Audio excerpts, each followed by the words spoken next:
গ্রামের সুন্দরী চাচি তার বাড়িতে ডাকলেন আমাকে তার সাথে কাজ করার জন্য। বন্ধুরা, গল্পটি সম্পূর্ণ শুনলে আপনাদের মেশিন দিয়ে পানি চলে আসবে। আপনারা হাতের কাজ করতে বাধ্য হবেন। তাই হাতের কাজ করার আগে হাতের কাছে অবশ্যই টিস্যু রাখবেন। আমাদের পাড়ায় একজন অত্যন্ত আকর্ষণীয় চাচি থাকতেন। তার ত্বক এত পরিষ্কার এবং অভিব্যক্তি এত বন্ধুত্বপূর্ণ ছিল যে যখনই আমি তাকে দেখতাম আমার হৃদয় দ্রুত স্পন্দিত হতে শুরু করত। তার স্বামী বেশিরভাগ সময় বাইরে থাকতেন, যার কারণে আমার মনে তার প্রতি ভুল ধারণা জন্মাতে শুরু করে। কিন্তু আমি কি জানতাম যে সেও কোনো সুযোগের অপেক্ষায় ছিল। একদিন আমি গলি দিয়ে যাচ্ছিলাম, তখনই তিনি কোনো অজুহাতে আমাকে তার বাড়িতে ডাকলেন। আমি তার বাড়িতে গেলে তিনি আমাকে একটি ঘরে বসতে বললেন। আমি নিঃশব্দে সেই ঘরে গিয়ে বসে পড়লাম। কিছুক্ষণ পরে যখন চাচি ঘরে এলেন তখন তিনি একটি হালকা নাইটি পরেছিলেন।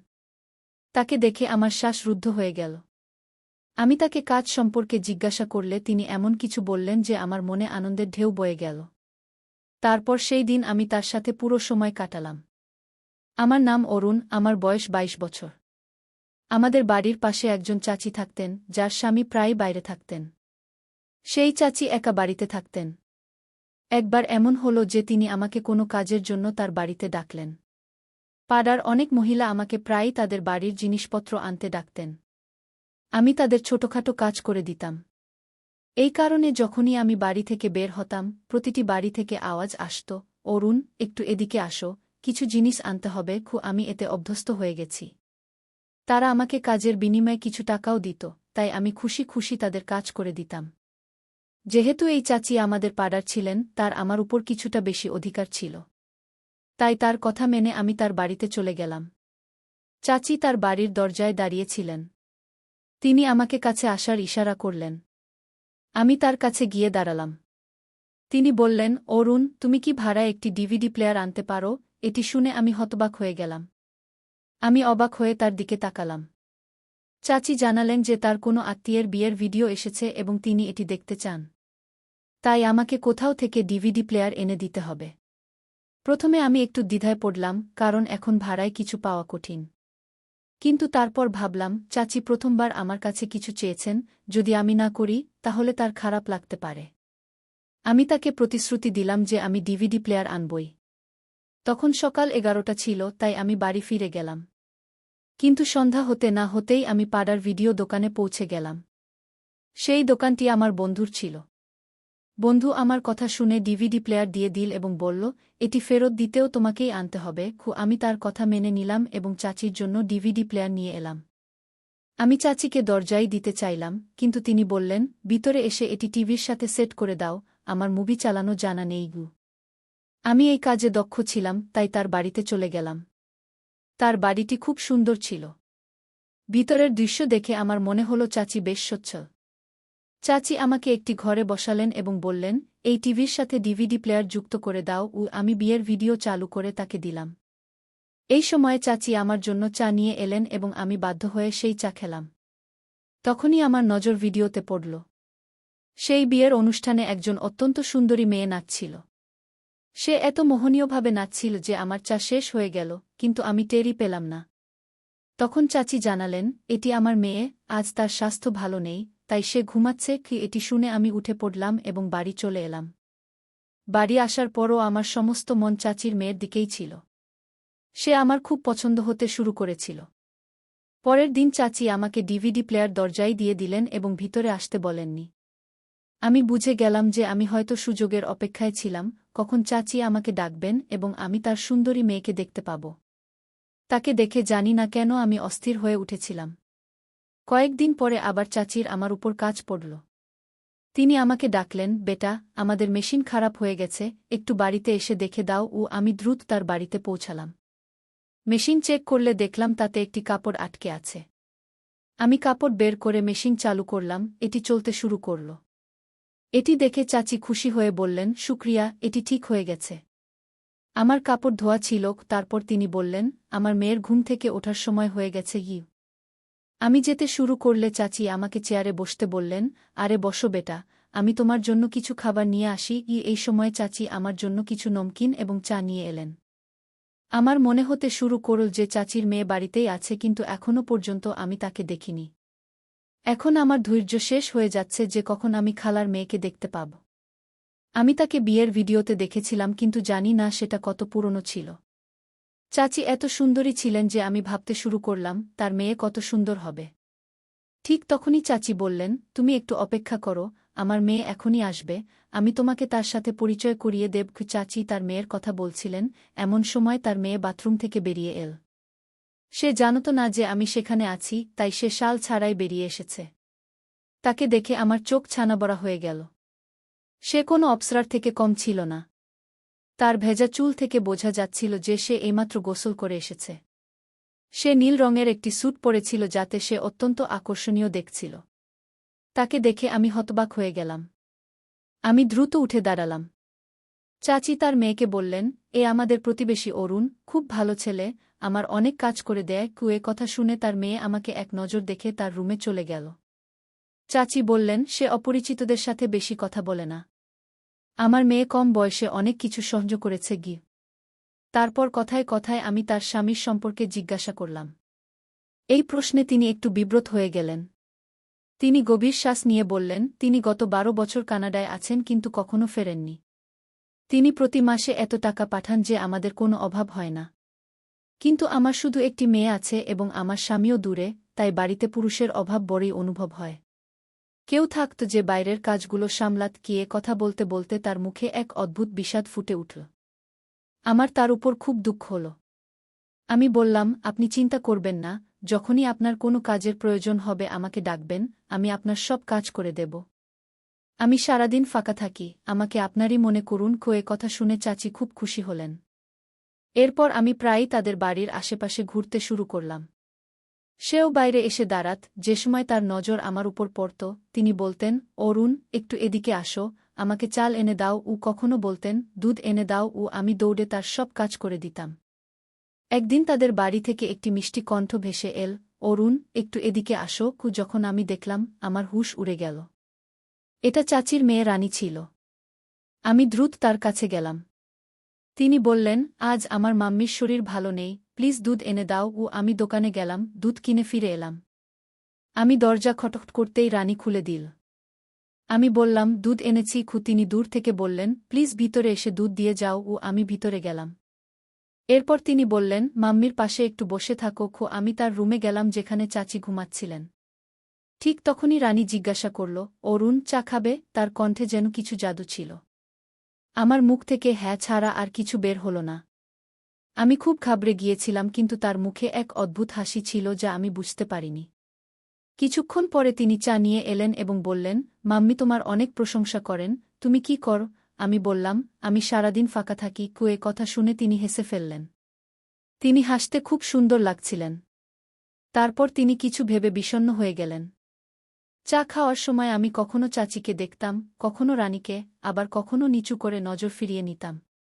রানীর বয়স হবে 24 থেকে 25, কিন্তু এত সুন্দরী ছিলেন যে 19 বছরের মনে হতো। আমি জিজ্ঞাসা করলাম, তুমি কি কর? তিনি বললেন, আমি 19 বছরের ছিলাম যখন আমার বাবা আমার বিয়ে দিয়েছিলেন। কিন্তু কয়েক মাস পর আমার স্বামীর মৃত্যু হয়। শ্বশুরবাড়ির লোকেরা আমাকে অশুভ বলে বাড়ি থেকে বের করে দিয়েছিল। এ কথা শুনে আমি হতবাক হয়ে গেলাম। তিনি বিয়ে করা বলে মনে হচ্ছিল না। ঠিক তখনই চাচির কণ্ঠ ভেসে এল, অরুণ, তোমার বিয়ে হয়েছে? আমি না বলে মাথা নেড়ে দিলাম। রানী বলল, কেন? আমি বললাম, আমি এখন মাত্র 22 বছর। তিনি বললেন, আজকাল তো ছেলেরা 19 বছরেই বিয়ে করে ফেলে। আমি বললাম, আমার কোনো কাজকর্ম নেই, আমার সাথে কে বিয়ে করবে? এ কথা শুনে রানী চুপ হয়ে গেল। সেই দিনের পর আমি কোনো না কোনো অজুহাতে তাদের বাড়ি যেতে শুরু করলাম। চাচি আমাকে ভিতরে আসতে বারণ করতেন না। এখন রানীও আমার সাথে খোলামেলা কথা বলতে শুরু করেছিল। একদিন তিনি বললেন, অরুণ, তুমি কতদিন মহল্লার লোকদের কাজ করে যাবে? কোনো কাজকর্ম কেন করো না যাতে তোমার বিয়ে হতে পারে?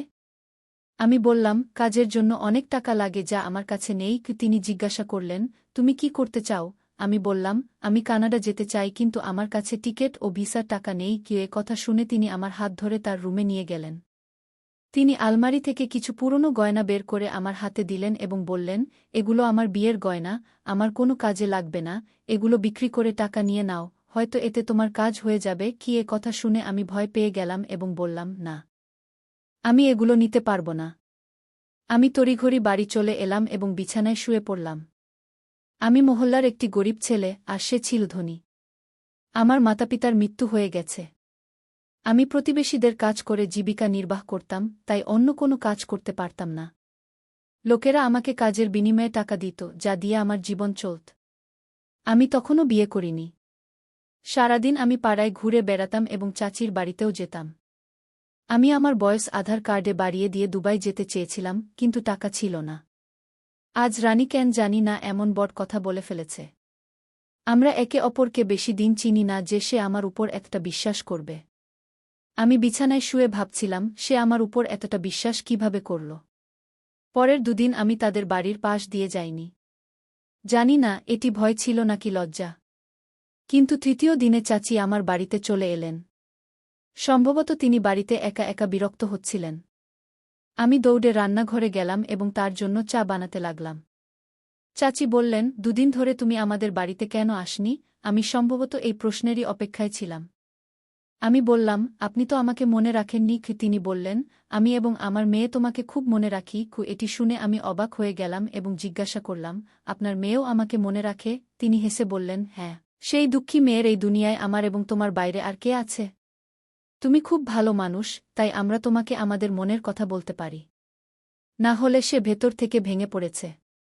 আমি তার বাবাকে বলেছি তার জন্য একটা ভালো পাত্র খুঁজে দিতে। কতদিন সে বাড়িতে এমন করে থাকবে? রানীর দ্বিতীয় বিয়ের কথা শুনে আমি হতবাক হয়ে গেলাম। আমি জিজ্ঞাসা করলাম, আপনি আপনার মেয়ের দ্বিতীয় বিয়ে দিতে চান? চাচি বললেন, হ্যাঁ, সে তরুণী এবং সুন্দরী। তার মধ্যে কি কমতি আছে? শুধু ভাগ্য তাকে শ্বশুরবাড়ি থেকে বের করে দিয়েছে। যদি কেউ ভালো ছেলে চায়, আমি সঙ্গে সঙ্গে হ্যাঁ বলে দেব। এটি শুনে আমি তার পাশে বসলাম এবং জিজ্ঞাসা করলাম, আপনি আপনার মেয়ের জন্য কি ধরনের ছেলে চান? চাচি বললেন, শুধু সৎ হোক এবং ভালো উপার্জন করুক।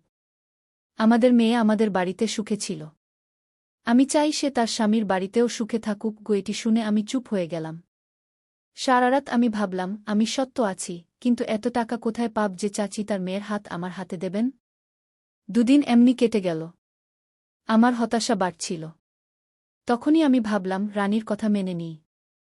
যদি আমি তার গয়না নিয়ে কানাডা চলে যাই এবং সেখানে কঠোর পরিশ্রম করে নিজের বাড়ি বানাই, তাহলে চাচি আমাকে তার মেয়ের হাত দেবেন। এই ভাবনা আমাকে সাহস দিল। পরের দিন আমি তাদের বাড়িতে গেলাম। চাচিকে প্রণাম করার পর আমি সরাসরি রানীর ঘরে গেলাম। সে বিছানায় শুয়েছিল। তাকে এমন দেখে আমি চোখ ফিরিয়ে নিলাম। কিন্তু এখন আমি সেখান থেকে যেতে পারছিলাম না, কারণ আমার তার সাথে গুরুত্বপূর্ণ কথা ছিল। আমি সোফায় বসলাম। সে আমাকে দেখে বলল, আমি তোমার উপর খুব রাগ করেছি। তুমি এতদিন আমাদের বাড়িতে কেন আসনি? আমি বললাম, আমি ভয় পেয়ে গিয়েছিলাম। সে হেসে বলল, তুমি কি আমার থেকে ভয় পেয়েছিলে? আমি চুপ হয়ে গেলাম। সে বিছানা থেকে উঠে সোফায় আমার পাশে এসে বসল। তাকে এত কাছে দেখে আমি ঘাবড়ে গেলাম। আমার কপালে ঘাম দেখা দিল। আমি স্বপ্নেও ভাবিনি সে আমার এত কাছে আসবে। সে আমার হাতের উপর তার হাত রাখল এবং বলল, অরুণ, তুমি কোনো কাজ কেন কর না? তার কথা শুনে আমার চোখে জল চলে এল। আমি বললাম, আমার মা বাবা নেই। আমি 2 বেলার রুটি পেয়ে যাই। উপার্জন করে কি করব? এটি শুনে সে রেগে উঠতে লাগল। এই সুযোগে আমি তার হাত ধরে বললাম, অরুণ, তুমি কানাডা চলে যাও। সেখানে প্রচুর টাকা কামাও, তারপর বাড়ি করো এবং বিয়ে করো।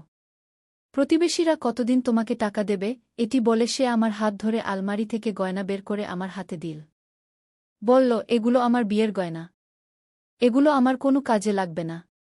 এগুলো ঋণ হিসেবে নিয়ে নাও। কানাডা থেকে ফিরে এগুলো ফেরত দিও। এটি বলে সে চোখ বন্ধ করল। তার মুখে একটা অদ্ভুত জ্যোতি ছিল। আমি ঠিক করলাম, এবার তাকে না বলব না। আমি গয়না নিলাম এবং বললাম, তোমার এই উপকার আমি কখনো ভুলব না। সে বলল, এটি উপকার নয়, ভালোবাসা। ভালোবাসার বদলা কেউ দিতে পারে না। তুমি আমার মায়ের কাজ আন্তরিকভাবে করো।